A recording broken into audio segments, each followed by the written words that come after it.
قد يكون الإنسان موهوب، ذكي، مجتهد، عنده سمات تطور، لكن وجوده في بيئة محدودة بيعطل كل إمكانياته. إحنا هنا بنتكلم عن محدودية البيئة. البيئة المحدودة مش شرط إنها تكون بيئة فقيرة ماديا، أحيانا بتكون روتينية زيادة عن اللازم، أحيانا بتكون تكرر نفس الأفعال، نفس الناس، نفس الشكاوى، نفس الوجوه. طيب تخيل معايا إنسان موظف بيصحى كل يوم في نفس الميعاد، بيركب نفس المواصلات، بيقعد على نفس المكتب، بينفذ نفس التعليمات، يرجع البيت ينام ويفضل يكرر هذه الدورة طول عمره.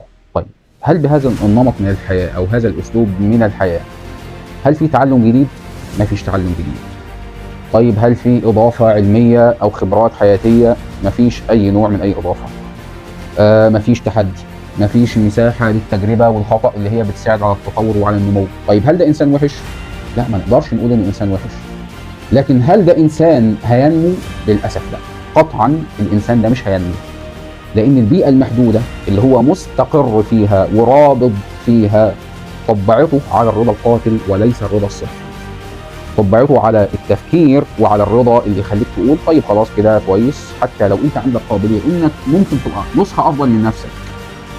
حتى لو عندك القابليه دي، انت ساعتها بتشوف الطموح كانه ناقوس خطر. اي حد بيحاول يقترح، اي حد بيحاول يقدم تفكير نقدي، اي حد بيحاول يخرج بره التفكير السائد، بيتقال له انت بتعمل ايه؟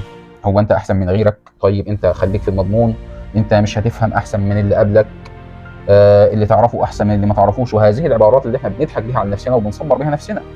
العقل في مثل هذه البيئه بيتبرمج ان الامان الوهمي اللي هو عايش فيه اهم من النمو. طيب يا سيدي، ايه الحل؟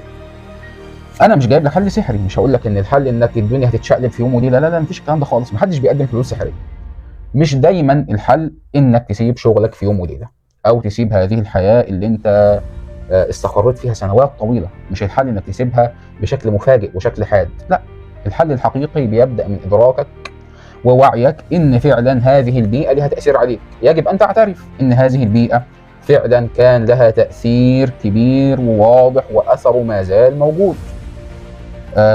طيب هتعمل ايه بعد ما تعترف؟ لازم تقر ان النبته اللي في وعاء صغير يستحيل انها هيجي عليها يوم من الايام وتصبح شجره مثمره ذات فروع وذات اغصان. تعمل ايه انت في الحاله دي؟ حاول تدور في نفس الوقت على بيئات موازيه، تتعلم اشياء جديده، مهارات جديده، حاجات جديده، تتابع ناس وتنخرط في مجتمعات اعظم واكبر منك فكريا.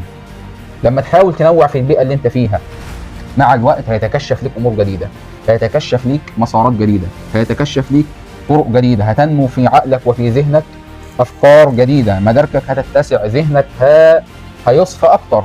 طيب لما توصل للمرحله دي، اذا وجدت طريق جديد وخلاص هتقدر تستقر فيه، واصبحت فعلا يعني اكل هذا الاستقرار بدات تؤتي ثمارها وتؤتي اكلها، واصبحت الامور واضحه نسبيا بالنسبه لك، واصبحت انت متزن نفسيا وقادر تاخد القرار انك تغير المسار البيئي اللي انت كنت فيه مسبقا، ساعتها ممكن تنوع وممكن تغير وممكن تترك المسار القديم. لكن ما طول انت لسه مش على ارض ثابته، ما ينفعش اني اقول لك غامر وخلاص اترك كل اللي فات وابدا صفحه جديده. لا، انت هتمشي بشكل موازي في الاول، هتصبر فتره ممكن تطول او تقصر او تطول جدا على حسب المسار اللي انت هتمشي فيه، وعلى حسب طريقه تفكيرك، وعلى حسب طموحك، وعلى حسب اعتبارات كثيره جدا. وخلي بالك، مفيش حد هيقول لك اتفضل اتطور، مفيش حد بيعمل كده، وده اصلا مش موجود. هو النمو دايما قرار شخصي، وغالبا هتكون لوحدك في الاول. لازم تصبر ولازم تستمر.